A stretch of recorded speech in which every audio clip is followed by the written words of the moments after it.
გვარების ისტორია შუა საუკუნეების იტალიიდან მოდის. იტალიის განვითარებულ სავაჭრო ოლქებში პირველი გვარები წარმოიშვა. შემდეგ სამხრეთ საფრანგეთში, ინგლისში სავარაუდოდ 1066 წელს ნორმანებთან ომის შემდეგ გაჩნდა. ქართველების გვარი ისტორიულ-გეოგრაფიული რეგიონებითაა დაყოფილი.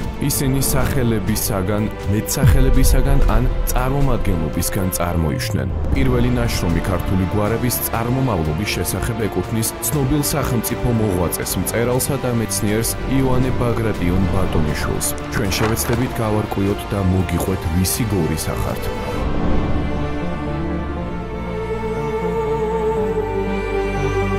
გადაცემაში ვისი გორის ახარ, ვეცდებით გავარკვიოთ თქვენი შენი გვარის ისტორია.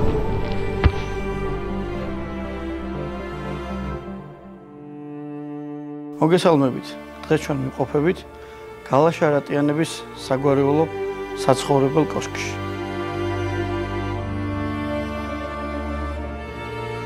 მოგითხრათ თქვენი გვარის რატიანების შესახებ. რატიანების საგვარეულო ჩვენ შევდგებით 5 თემისგან. არის ესე იგი თემი, საიდანაც ჩვენ გავიყავით. ეს 5 ძმა არის გივერგშა, გვარი, რატიანი, მაგრამ ისეთი თემი. სადაც მთელი ერთად ცხოვრობდნენ ესენი, ეს 5 ძმა. მე ხო იცით ახლა მოგეხსენებათ, როცა უკვე მიდის სიმრავლე სიტუაცია რაღაცა უკვე გაიშალენ ხალხიდან. ერთადერთი ჩვენ ვართ ესე იგი გალა ერქვა ჩემ წინაპარს, ერთი წამოვიდა აქეთ, ააშენა თავისი კოშკი. არის კიდევ მეორე რომუშა, იმათმა თავიანთი კოშკი ააშენეს თავისი იგივე სიტუაცია, როგორც ახლა აქ არის. მესამე ჰანდრაშა თავიანთი კოშკი თავისი ძირძველი, რაც სვანური იმაში ეთნოსში იყო ეს კოშკი და ეს.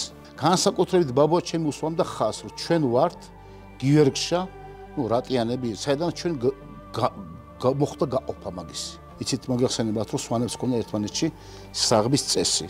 ეს წესი ალბათ ყველა მიცით ქართველებმა, მაგრამ აი იმ პერიოდში ძირითადად ხდებოდა ორ რაღაცაზე, თქვათ ქალის გულისთვის, თქვათ ქალს შეურაცხყოფას მიაყენებდა ვიღაცა ქმარი, გააგდებდა სახლიდან, მაშინ ხდებოდა უკვე მისი უკვდინება.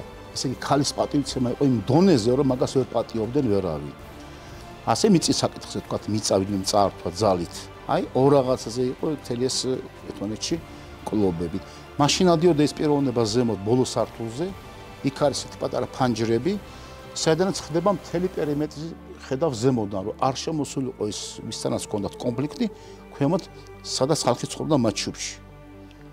თქვათ ჰქონდა ჩვენ სიტუაცია ესეთი, ჩვენ ოჯახს, აი ჩემი საგვარეულო თავის კოშკებიდან ჩვენ გვეხმარებოდნენ.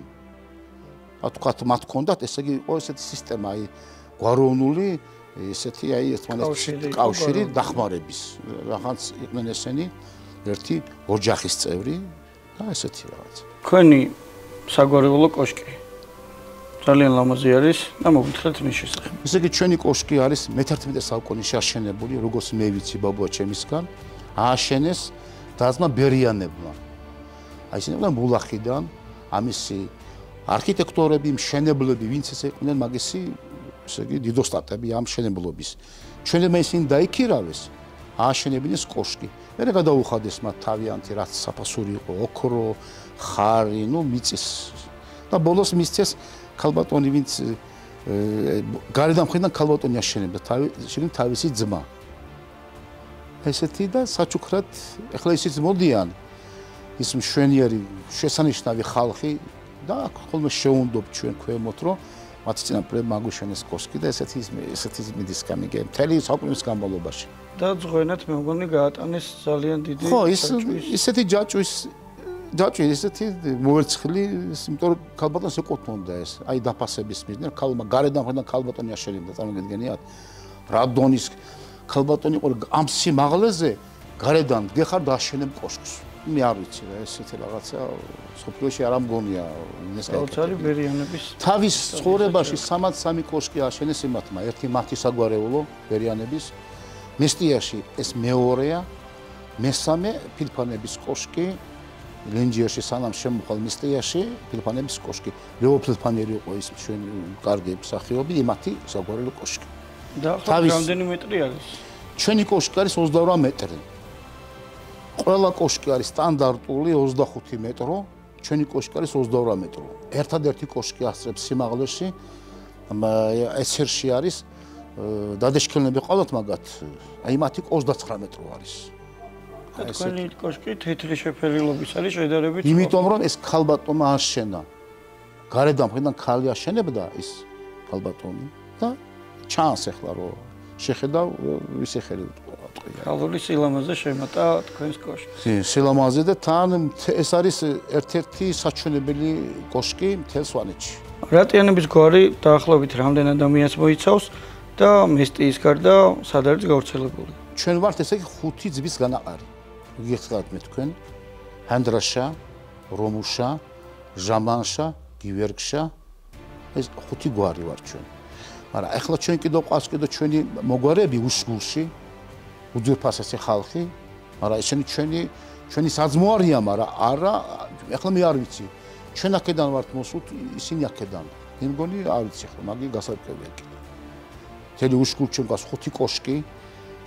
ერთ-ერთი უძლიერესი თემი, გვარი უშგულში, თავიანთი შემოქმედებით, თავიანთი მითი ეკლესიებით, ერთ-ერთი უძვირფასესი ხალხი. იქ არის განო, რატიანი, ჩვენ უსაყვარლესი ყველა რატიანებისთვის და იმას ვეკითხებით ხოლმე, რა, როგორ ისტორიები და ეს შეგვჭირ ერთი ახლა ის რომელსაც ესე იგი ჩვენ ვეკითხებით და ესე რომელისგანაც ჩვენ ვიღებთ ინფორმაციას. არიან კიდო აფხაზეთში, რაჭაში რატიანები თელი ესე იგი რა ვიცი ხა გვარი საკმაოდ დიდ რაოდენობას იცავს ესე იგი რატიანების გვარი.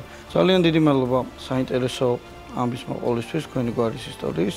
მადლობა თქვენ რომ ესე შეგიტკივათ გული ყველა გვარზე ეს თქვენ ძალიან კარგ საქმეს აკეთებთ და ეს მისაბაძია და მე სიამოვნებს რომ თქვენ დაინტერესებული ხართ ამ თემით და ეს ყველათ საჭირო არის ყველა გვარმა იცოდეს თავის ისტორია და მე კიდევ ვიღაცა მიბაძავს და თქვენ კიდევ შეგეხმიანებათ ვიღაცა. აგაბძანდებოდეთ. ჩვენ რატიანების სახლ-მუზეუმი ვიხტუმრობდა დღეს. ძალიან დიდ მადლობას ვუხდით მათ და ძალიან დიდი მადლობა თქვენ ჩვენო მაყურებელმა.